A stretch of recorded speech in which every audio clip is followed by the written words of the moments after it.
ભરૂચ જિલ્લામાં પૂર્વ ધારાસભ્ય છોટુ વસાવાએ ભાજપ સરકાર પર પ્રહાર કર્યા હતા। નરેગા યોજનાને લઈને ભાજપ સરકાર પર ભ્રષ્ટાચારના આરોપ લગાવ્યા હતા। તેઓએ નરેગા યોજનાને લોકો માટે મરેગા યોજના ગણાવી। ત્યારે ભરૂચ નર્મદામાં પણ આ યોજના અંતર્ગત ભ્રષ્ટાચાર આચરાયો હોવાના આક્ષેપો લગાવવામાં આવ્યા છે।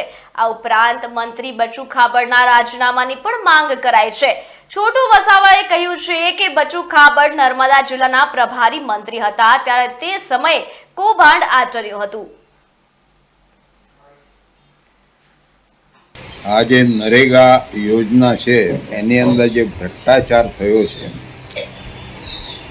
એ ભ્રષ્ટાચાર આજથી નથી, કેટલા સમયથી ચાલી રહ્યું છે। અહીંયા કારણ કે બચુભાઈ ખાબડ ડેડિયાપાડા સાગબારા નર્મદા જિલ્લાના બી પ્રભારી હતા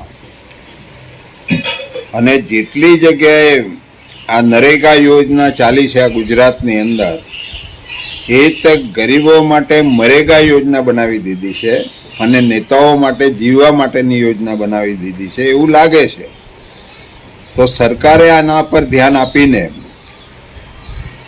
લોકોને એનો ફાયદો થાય, એનું શરીર ટકે એટલા માટે આ બનાવેલી યોજના હતી। એને આવી રીતના દુરુપયોગ કરીને, સત્તાનો દુરુપયોગ કરીને લોકોનું ચાવ કરી જવું, એને કોઈ ન્યાય નહીં આપવો। આજે પણ એ સરકારની અંદર બચુભાઈ ખાબડ ચાલુ છે, એને તે જ મિનિટે સસ્પેન્ડ કરીને બહાર કરો ને।